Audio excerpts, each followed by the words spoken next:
This is MMA Oddsbreaker.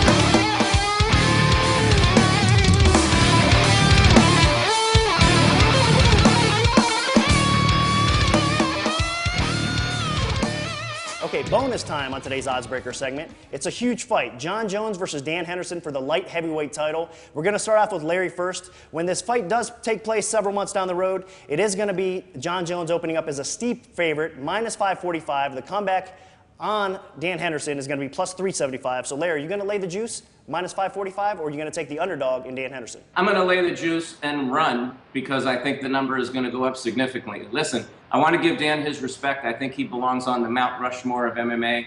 Unfortunately, I think he's going to go on the Mount Rushmore of Jon Jones victims. He's going to give up 20 pounds and get this, 13 and a half inches in reach and 5 inches in height. I think the main thing I learned from the Rashad Evans fight, and I felt going into that fight, said it, and I still believe it, that if Rashad Evans did not beat Jon Jones, there isn't anybody at 205 pounds that will challenge Jon. I believe that wholeheartedly. I think what I learned in that fight is that unfortunately for Dan, Jon has a chin. He took 2 huge overhand rights from Rashad, the same ones that knocked out Chuck Liddell, took a kick to the head, and really didn't even look staggered. That's bad news for Dan. The other bad news for Dan is the main thing I learned for him in his fights with Jake Shields and Shogun Rua is that 5 rounds is not kind to him. So I believe that Jon will finish this fight in the first 2 rounds, but the longer it goes, the worse it gets. I like Jon Jones by a mile in this fight, and I'm not afraid of the number. Okay, great comments there from Larry, and let's see if Brett agrees or disagrees. Hendo's pretty enticing at plus 375. I 100% agree with everything Larry said, and again, just like Larry, I have a hard time saying that Dan Henderson does not have a chance. It just is something that I never thought I'd say, that Dan Henderson doesn't have a chance in a fight. But this is basically a guy who's kind of best suited as a middleweight or a light heavyweight fighting a guy who could easily be competing at heavyweight in Jon Jones. And the fact is that the only way to combat with that is speed.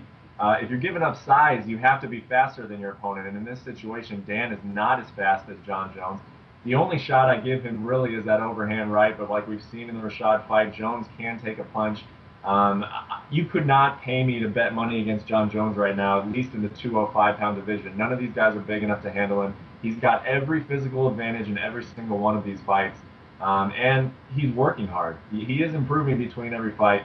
Like Larry said, if this fight goes the distance, it's even more of an advantage to Jon Jones, so I will lay any kind of money that you throw out there. I'm going to take Jon Jones no matter what the line is. Okay, so Brett takes Jon Jones as well, so both of our experts are saying it's going to be a long night for Dan Henderson. We'll see where the public takes this line. I know Hendo does get a lot of respect, but like you guys said, we could see this line keep increasing and go up to 6, 7 to 1 possibly, so we'll see how it ends up. Well, that's it for another episode of MMA Odds Breakers. You can look for the odds that Nick broke right here on the show to start popping up at the sport books throughout the week. And I want to send a big special thanks to our 2 guests, Brett Akimoto and Larry Pepe. Great information, guys. Thank you so much. Yeah, definitely. Terrific show. And for all the latest updates on the MMA Oddsbreaker show, make sure you check us out on Twitter at MMA Oddsbreaker. For Miguel Adarati, I'm Nick Kalika saying until next time, enjoy the fights.